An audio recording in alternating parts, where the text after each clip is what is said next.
제한속도 50입니다. 불박차는 저 앞에 가서 비보호 좌회전할 거예요. 가보겠습니다.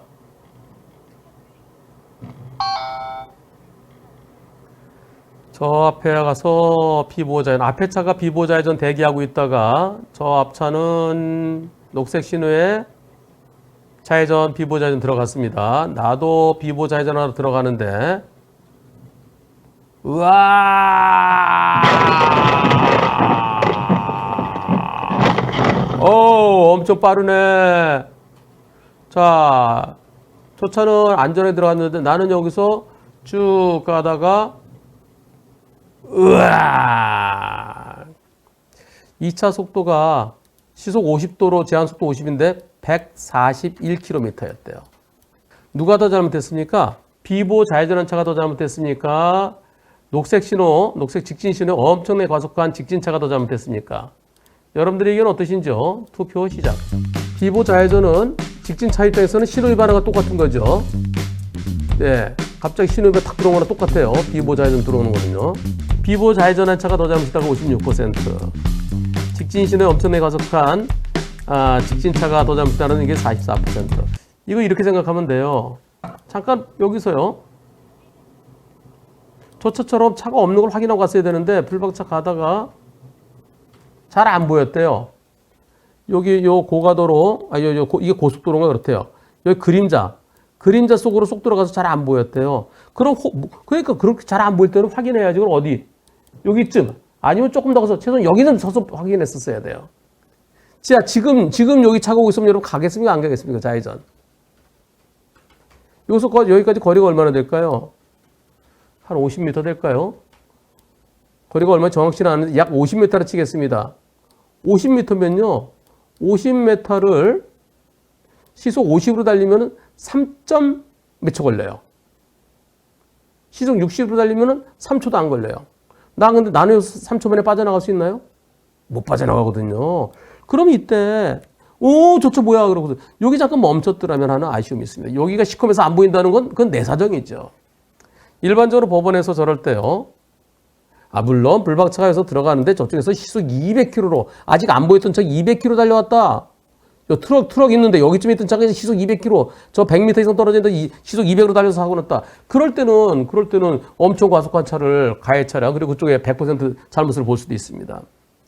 이거는 법원에 가면은 과속했지만 그래도 비보호 좌회전하는 차가 안전할 때 갔어야 되는데 저 빨리 오네. 그거 확인했어야 되는데 그러지 않은 거. 비보호 좌회전 차의 잘못을 더 크게 볼 겁니다.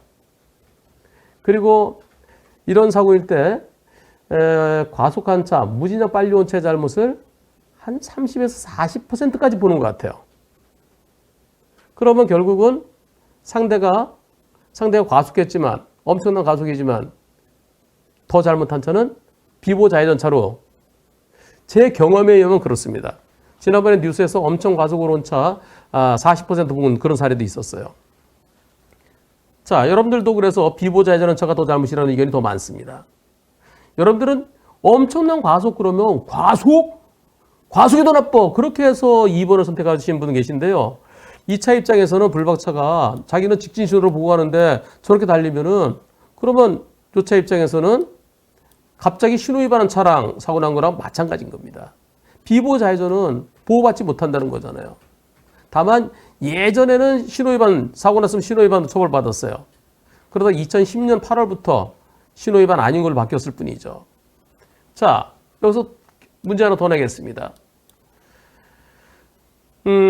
사고 자체는 비보호 좌회전차의 잘못이 더 크다고 본다면 그러면 1차량, 2차량 하죠. 보험사에서. 경찰이 1차량, 2차량 합니다. 그럼 비보호 좌회전 차량 1차량, 이쪽 차량 2차량. 더 많이 잘못한 걸 1차량이라고 그러고요. 옛날에 샵 1 그랬었잖아요. 샵. 이게 1차량이에요. 이게 가해 차량이라는 뜻입니다. 근데 자, 비보호 좌회전차를 1차량, 과속한 직진차를 2차량. 그렇게 본다면 피해 차량 2차량, 저 직진차는 어떻게 처리될까요? 피해 차량이니까 아무런 처벌도 없다. 과속에 대한 벌점과 시속 80km 이상 초과했으면요. 그러면은 30만 원 이하의 벌금입니다. 벌점과 벌금만 내면 돼. 속도 위반 사고로 형사처벌된다. 셋 중에 어느 걸까요? 조차 피해 차량이에요. 자, 피해 차량인데 어떻게 처리될까요? 투표 시작. 지금 투표 진행되고 있는데요. 여러분들 운전자 보험 다들 가입하고 계신가요? 자동차 종합보험 다 가입하고 계시죠? 이건 민사입니다. 형사는 운전자 보험이죠. 이제는 선택이 아니라 필수가 아닐까요? 투표 결과 나왔네요. 보시겠습니다. 아무런 처벌도 없다는 한 표도 없고요. 과속에 대한 벌점과 벌금 30만 원만 부과된다라는 의견이 40%, 속도 위반 사고로 형사처벌된다가 60%. 만일 저 차가 제한속도 50을 지켰어도 도저히 피할 수 없었다. 불과 뭐 한 20m 앞에서 툭 들어왔다. 그런 시속 50일 때 26m가 필요하다고 그러거든요. 멈추는데. 만약에 불과 코앞에서 한 1, 20m 앞에서 갑자기 들어왔으면은 그런 방법 없어요. 그럴 때는 과속에 대한 벌점과 벌금만 부과됩니다. 근데 지금은 거리가 한 50m? 50m 근처 돼 보이죠? 제한속도 지켰으면 50 지켰으면 사고 전에 사고 직전에 난 좌회전하려고 하는데 여기쯤 멈출 수도 있었지 않느냐. 여기 딱 멈췄으면 사고 안 났을 거 아니냐. 예. 근데 너 과속했기 때문에 못 멈춘 거 아니냐. 속도 위반 사고로 형사처벌됩니다. 이 차는 형사처벌 대상이에요. 만일 여기 요럴 때 좌회전 들어갔다. 이거는 50이어도 못 피하죠. 물론 속도가 빨라 더 많이 다쳤다. 그런 측면에서 잘못이 있다 할 수도 있지만 그러나 피할 수 없었다. 이걸 더 포인트로 보거든요. 요럴 때 좌회전 들어왔으면 이것은 속도 위반에 대한 벌점과 벌금. 네. 80km 초과했을 때는 벌금입니다. 벌금. 문제 하나 더 내겠습니다. 불박차 운전자가 10주 진단이래요. 10주인가 12주 진단인가. 예. 과속 차량 운전자는 어떤 처벌을 받았을까요? 처벌 받습니다. 왜? 공소권이 있잖아요. 20km 초과했을 때는 제한속도보다. 10주인지 12주인지 뭐 둘 중에 하나예요. 예. 뭐 그게 그거죠. 벌금형이다. 집행유예다. 실형이다. 어떤 형을 받았을까요? 투표 시작.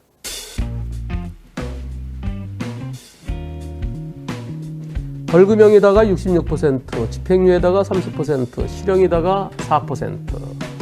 이거 어젠가 그젠가 방송했었는데요. 그때는 금고 8월에 실형을 받았다고 말씀하셨어요. 그래서 제가 판결문이 좀 보고 싶습니다라고 했었는데요. 결과 어떻게 됐을까요? 형사재판 받았습니다. 형사재판 받은 결과 피고인은 금고 8월 및 벌금 30만 원에 처한다. 30만 원에 처하는 거는 80km부터 제한속도 80km 초과한 거요. 네, 거기에 대해서는 30만 원의 벌금형입니다. 그러니까 교통사고와 그다음에 이렇게 과속을 이제 두 개의 실체적 경합범이죠. 3년간 집행유예한다. 기네요. 금고 8월이면 보통 금고 8월에 2년이 보통인데 3년간 120시간 사회봉사 명한다. 제한속도 50인데 시속 140일, 90일을 초과했다. 10주간의 치료를 요하는 많이 다쳤어요. 온몸을 많이 다쳤어요. 시속 80km를 초과해서 운전했다. 요게 30만 원입니다. 요거하고 교통사고하고는 별개예요. 지금 이렇게 별개입니다. 음주를 사고 내면 그때도 음주 사고 냈다, 음주운전했다 이렇게 두 개 있는 거랑 똑같습니다. 제한속도를 크게 초과해서 교통사고를 일으킨 점, 피해자가 많이 다친 점, 합의에 이르지 못한 점, 형사합의 안 됐어요. 그리고 또 피해자는 피고인에 대한 처벌을 탄원하고 있다. 엄하게 처벌해 주세요라고 탄원서 낸 것 같아요. 그럼에도 불구하고 집행유예했습니다. 실형 선고하지 않고. 왜 그랬을까요? 여기는 안 써 있지만 아마 판사는 속마음에 그래도 과실은 비보자의 전차가 더 큰 거 아닌가? 그게 작용된 것 같아요. 만약에 과속한 차의 잘못이 더 크다고 그랬으면은 엄하게 처벌해 주세요. 저 무진장 많이 다쳤어요. 여기저기 부러지고요. 막 그랬는데 그런데 집행유예했다는 걸 볼 때는요. 과실을 참작한 것 같습니다. 판결문에 안 써 있지만. 그래서 비보호 좌회전 하실 때는요. 모든 차들이 제한속도 지키는 게 아니고 빠르게 달려올 수도 있습니다. 빠르게 달려올 수도 있으니까 이렇게 잠깐 멈춰서 멀리 보더라도 빵 뚫려갖고 아무것도 없다. 그럴 때는 가도 그냥 쭉 오다 좌회전이 되지만, 근데 앞에가 뭐 그늘 쥐고 잘 안 보이면 멈춰서 한번 잘 살펴야 될 것 같습니다. 이분 큰일 날 뻔하셨어요. 이거 에어백 다 터지고요. 차가 이렇게 됐어요. 이렇게. 차가 이렇게요. 와, 이렇게. 진짜 큰일 날 뻔했습니다. 한편 과실 비율에 대해서 저는 비보좌회전차의 잘못이 더 커 보인다. 예, 한 6대4에서 7대3 그 사이가 아닐까 싶습니다라고 말씀드렸는데요. 근데 제 의견이 틀릴 수도 있습니다. 그래서 많이 다치셨으니까 어차피 장애가 어쩌면 남을지도 모르고요. 장애가 안 남아야 되겠지만 특히 상완신경통 손상은 이 팔을 못 쓸 수도 있습니다. 이게 불안전인지 아니면 완전인지 또 불안전도 또 이게 상완신경통이 뭐 일부 살짝 손상 뭐 그랬을 때는 나중에 치료 끝나면 괜찮지만 나중에 장애 여부도 좀 확인해 보시고요. 그리고 이거는 상대 측에서 과실을 뭐라고 그러는지 과속한 쪽에서요. 그거 보고 어쩌면 소송이 필요할 수도 있는데요. 내가 소송을 해야 될 때 그럴 때는 보험사에 스톱! 당신들은 스톱하세요. 왜냐면 분심이 가면은 엉터리가 될 수도 있어요. 내가 소송할 거니 가만히 있어! 그러면 양쪽 보험사 가만히 있습니다. 나중에 이 사건이 최종적으로 몇 대 몇 나오는지 결과 좀 꼭 좀 알려주시고요. 예, 마음으로는 저렇게 엄청나게 달린 차의 잘못이 더 컸으면 좋겠습니다. 그리고 빠른 쾌유 기원합니다. 보름씨, 운전자 보험 있어요? 네, 자동차 보험 있어요. 아니 그거 말고 운전자 보험이요. 저는 종합보험이에요. 그걸로 다 되는 거잖아요. 여러분도 그렇게 생각하십니까?